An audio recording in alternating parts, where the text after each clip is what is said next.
Hi, I'm James Shillinglaw. I'm here with Brad and Van Anderson of Avoya Travel, and this is part of our series of great agencies and great agents, and we're going to talk a little bit about Avoya and its beginnings, and this is Insider Travel Report.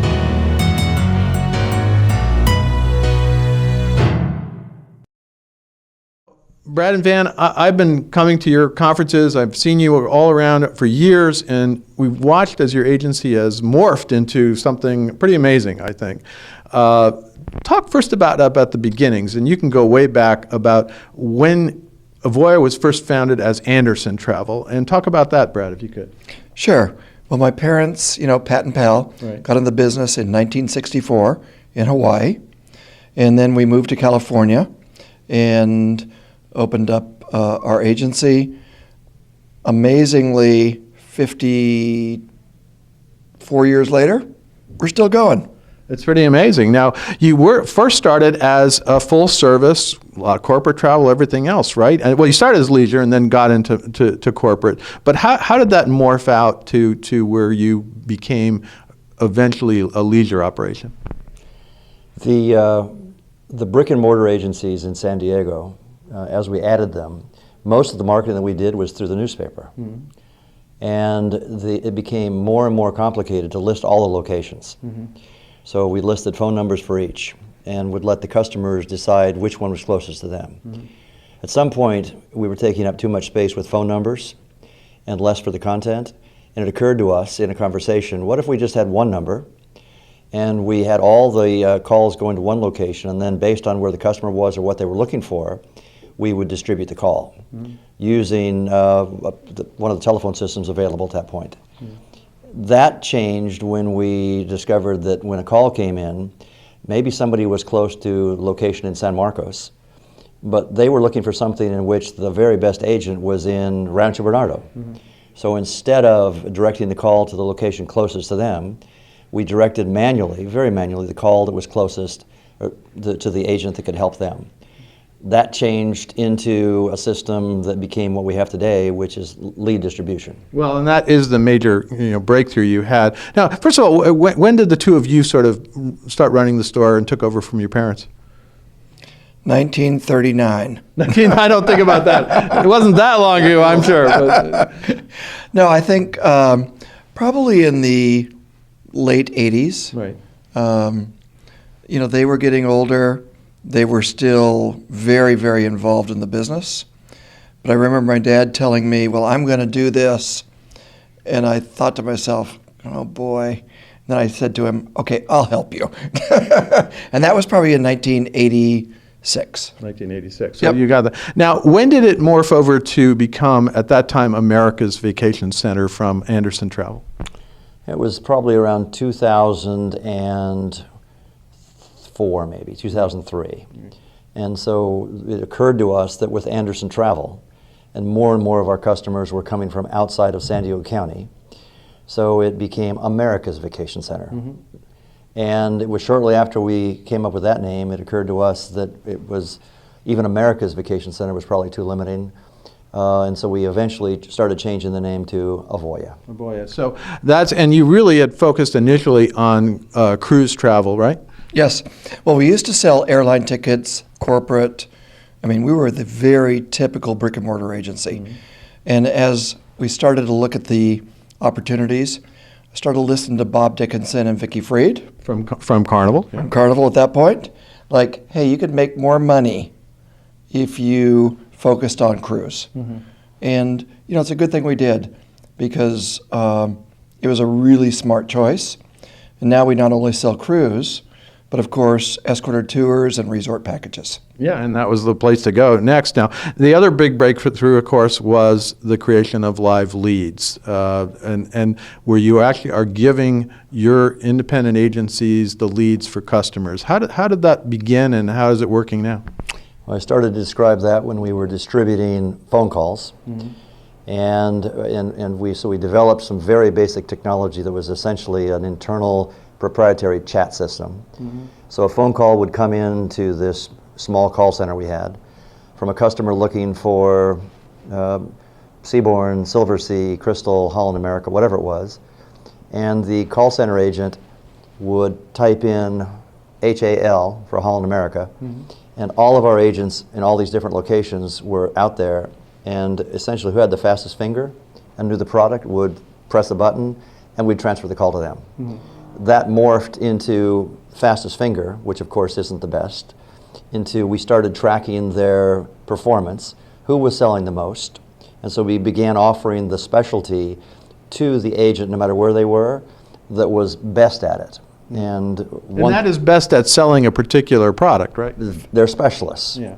Now, fast forward to where we are today, and it's all done 24/7 with patented technology that looks way more than just are they closing a lead. It looks at customer metrics, it looks at NPS, it looks at about 24 different metrics.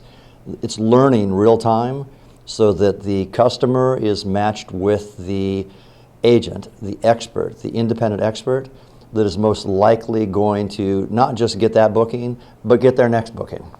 So it's all about, really, in the end, it's repeats. And you heard us talk about that at the conference today. Now, the other thing that happened is that you've seen a tremendous growth in the network of independent agencies. Even in the last couple of years, the growth has been amazing. Yep. And I think that indicates, A, the success of your efforts, but also the fact that being a travel agent is probably a pretty good job these days, right? Yes. Well, I think it's dramatically changing because for a while, I think the mantra was travel agents don't create value, you don't need one. We all know that that's false on anything other than a simple airline ticket from Los Angeles to Las Vegas.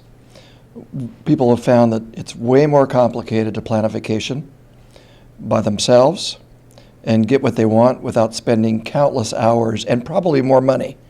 So the agency community is back in style again with millennials, with boomers, and it's really a remarkable renaissance in what quality expertise and service can really do to help someone plan their vacation. Well, and that's clear, and I think that's across the board, across the industry. But now you're not satisfied, I understand, for what you are now. Your sales are up, the number of independent agencies joining you is up, but now you've just launched at this conference a new strategic plan to take you out to 2025. Van, talk a little bit about where you're going with that plan. So the model that we have today has never worked better for us. And we think it's the most efficient model in travel today. Our independent agencies are making more than in any other network. They're supported by higher numbers, but it isn't good enough. As my dad has taught us for years, you always get what you settle for. Well, we're not going to settle for what we have. So it's not that it's broken, it's just that we see nothing but opportunity ahead of us, which is why we started with this Mars shot. The changes that we're looking at in this platform that we have, the three pieces are the independent agencies, the customers, and the suppliers. So having all of those pieces work together in a more transparent, seamless way should make the whole process more efficient. Efficiency can equate into two things or both. More money in the pockets of the independent agencies and the customers, better values, or more time. So what we're trying to do at this point is take everything we've learned. We're not going to throw the baby out with the bathwater. Improve on what we have so that we're providing a better value for each of those three participants in the platform. Now, Brad, where will you be satisfied in 2025 if you've achieved this? We probably won't be. Well, you've been going to the next 5-year plan. Speak for yourself. Right. Speak for yourself. Yeah, no. So No, I think we have to always constantly review what we do, Right. look at how we operate, and if history teaches us anything, things are going to change. We want to make sure that we honor the past, but also make sure that the future is brighter for our key constituents. Again, independent agencies, our employees, customers, and suppliers. Now, Van, your father's fortunately still alive today. He's, what, 96 or something? Just had his 96th birthday. Yeah. My What mom- does he think of all this? My father, he doesn't read online, but he does read articles that we print out. He reads trade mags. He reads a lot of stuff about travel. He doesn't, at 96 years old, He's not on the internet. He's not on Facebook. But he does agree completely. And in fact, I talked to him earlier today and reminded him of the conversation in which he first said, you don't ever quit. Be persistent and pleasantly. And so he supports it completely. Brad and I both discuss the business with he and my mom still almost weekly. And they listen, they ask great questions. We actually thought about bringing him here, but decided that it was just a little bit too far. He's as excited as we are. And then you have the next generation of Andersons already running with Jeff and others who are here, and they're going to take it into the future, right? Absolutely. I would say that my father always says, why aren't you at work when I'm over visiting him? Invariably. These days you don't have to tell me, we don't really have to be in an office anymore, No. right? But yeah, we have a tremendous team, not only of employees that are Anderson family members, but of non-Anderson family members that we treat like family. Right. They're amazing. We couldn't do this by ourselves. It's impossible. And they have this zest for exploration and life and creating something that's better, not just for themselves, but for our independent agencies and our customers. Right. And we want to do it in a way that is respectful to the environment and the planet. Okay. So I'm amazed. The sky's never been bluer. I mean, based on every metric for this industry and for being in travel and being a travel agent and owning a travel agency has become cool again. Well, who would have thought that back in the 90s, right? I remember when Expedia predicted that the travel agents are gone. And in fact, today, if you look around and try to find a brick and mortar, it is hard to find, but there's more than ever. And they're doing more than ever. They've become more important than ever. And we couldn't be prouder of what has been accomplished, not just by us, but by the Vicky Freeds of the world, by the Bob Dickinsons, and by everyone has been a part of the success that we're not at a pinnacle, because we got to get to Mars. Well, we'll see in 2025 if you're at Mars or someplace else, right? Hey, I'm not going to Mars, but I do want to say thank you, James. Your stories, your reporting has been critical to our success because it helps us understand what's going on globally, locally. So thank you very much. Well, thank you, and thank you for inviting me once again to this meeting. I've been here a couple of times over the years, and obviously have seen you almost at meetings around the country at different places. It's fascinating. It's been great to watch the progress that you've made with Avoya, and coming from where you did as a more traditional agency, it's just revolutionary in many ways. Well, thank you. Have a great day. Appreciate it. I'm James Shillinglaw, and this is Insider Travel Report.